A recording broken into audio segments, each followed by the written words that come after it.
The man had only 3 shots to drive nails through the wooden board to pass to the next round of tests. This time, he also had to wear armor and bounce the fired bullets off his right arm to pass. The difficulty increased after that. The judge placed a can of food on the man's head. If the shot missed, it would mean certain death. At that moment, he fired the gun sharply. Just like that, he earned the ticket for the noble duel. The judge ensured there were no bullets in the 2 guns and handed one to his subordinate. The subordinate pulled back the gun's bolt, loaded 1 bullet, and then the judge randomly swapped the guns. Now, only one of the guns contained a bullet. The judge tossed a coin to decide who would pick first. Using his instinct and the weight of the gun, the noble picked one of the guns. The 2 men stood facing each other, holding the guns to each other's heads, and the judge began the countdown. Suddenly, the man withdrew his hand from the gun. Sure enough, his luck was good. The noble, facing death, didn't flinch.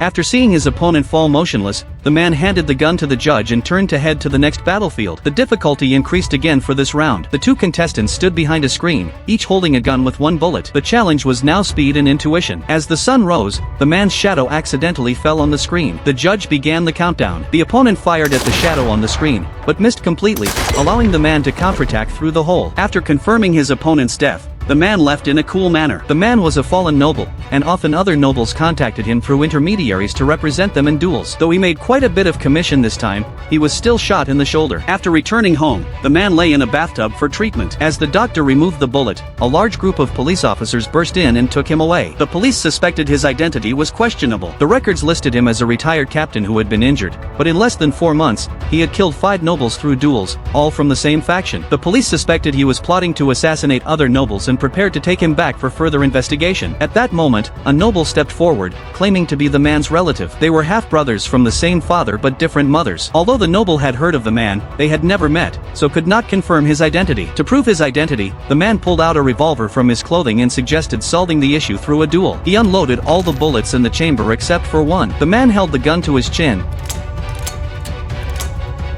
and after 4 shots, the opponent quickly shouted, "We are family." However, the man continued to pull the trigger, shooting at the ground, which left everyone there stunned. Later, the opponent approached the man, asking if he had killed his own brother. It turned out the man was a fugitive. Once, on the beach, he had found a body, and from the corpse, he had taken the identification papers, assuming the identity of the deceased and escaping here. After hearing this, the noble decided to believe him and left.